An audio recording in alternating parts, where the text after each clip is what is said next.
Nostalgia with CNN11. We are discussing the Civil War today. As of recently, we learned that the Union is producing Gatling guns. These are some of the best weapons of war for the time. Firing faster than any other guns, there could be a major advantage in the war. 9-second trivia. Who is the general of the Confederates in 1862? George Pickett, Josue, Ulysses Grant, or Robert E. Lee?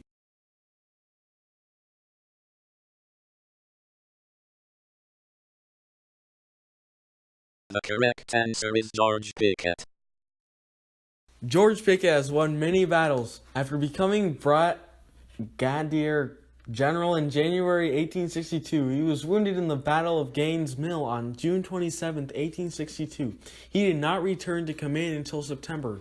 On July 1, 1865, he was defeated while in complete command at the Battle of Five Forks.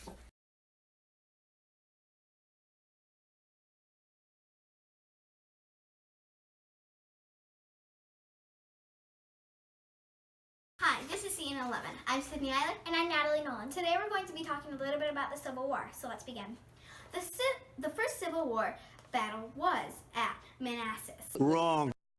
In June 1861, Union troops caught Confederate soldiers by surprise in Philippi, Virginia, now West Virginia. The Northern press called the undignified Confederate retreat the races at Philippi. It was a small engagement with no fatalities, but it did have some interesting consequences. The U.S. victory helped support the movement for secession in Western Virginia. It also propelled George McClellan towards the coveted position of top general in Washington. Slave owners didn't fight for the Union. Wrong. John Six Killer was a Cherokee who served in the 1st Kansas Colored Volunteers. He fought and died in the aforementioned Battle of Island Mound. Ironically, he also was a slave owner and actually brought slaves into battle with him. Slavery of African Americans was a common practice in the Cherokee Nation. The war did end at Appomattox. Wrong. On April 19, 1865, General Lee surrendered his Army of Northern Virginia to General Grant at Appomattox. However, fighting continued elsewhere. General Joseph Johnston then surrendered the Army of Tennessee, the second largest effective Confederate army, to General Sherman at Durham Station, North Carolina, on April 26th. There were still 2 soldiers in the field. The North had an easy time funding the war. Wrong. The Union wasn't prepared to fund a war. Lincoln's election in 1860 had sparked turmoil on Wall Street. Worse, in the 1830s, President Andrew Jackson had done away with centralized banking, calling it subversive of the rights of the states and dangerous to the liberties of the people.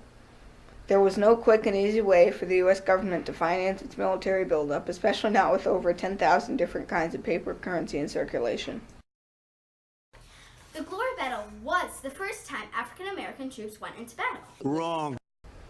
Glory is about the 54th Massachusetts Volunteer Infantry Regiment, the first African American military unit to be raised in the North. It formed in 1863, the same year as the Battle of Fort Wagner. However, in October 1862, before either the Emancipation Proclamation or the Louisiana Native Guard's charge at Port Hudson in 1863, the 1st Kansas Colored Volunteers fought and repelled Confederate cavalry at Island Mound, Missouri. The Civil War was restricted to the U.S. territory. Wrong. Confederate privateers, quasi-legal pirates, and commerce raiders on the high seas made life miserable for U.S. shippers. Privateers and blockade runners kept Union blockaders busy in waters around Bermuda, the Bahamas, and Cuba.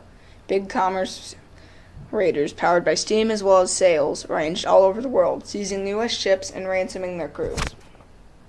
Ulysses S. Grant was always considered a hero. Wrong. Grant's bosses nearly arrested him in 1862. On April 16, 1861, just 4 days after Fort Sumter was attacked, Ulysses S. Grant volunteered for the Army and quickly became a general under General Henry Halleck. These 2 men had very different leadership styles. As a result, Halleck frequently complained that Grant was insubordinate. Grant won important battles in February 1862, but General Halleck used a communications breakdown to complain about Grant to his boss, General George McClellan, in Washington. McClellan wrote back, "The future success of our cause demands that proceedings such as Grant's should at once be checked. Do not hesitate to arrest him." Luckily for everybody but the Confederacy, Halleck had cooled down by the time McClellan's note reached him. He just removed Grant from command and kept him out of the loop until Halleck himself went to Washington to replace McClellan. Grant's rise to the top began soon afterward when President Lincoln told those who were asking him to fire Grant, "I can't spare this man. He fights." 10 out of 10. Just kidding. 10 out of 10 is really cheesy. Sus. Josh.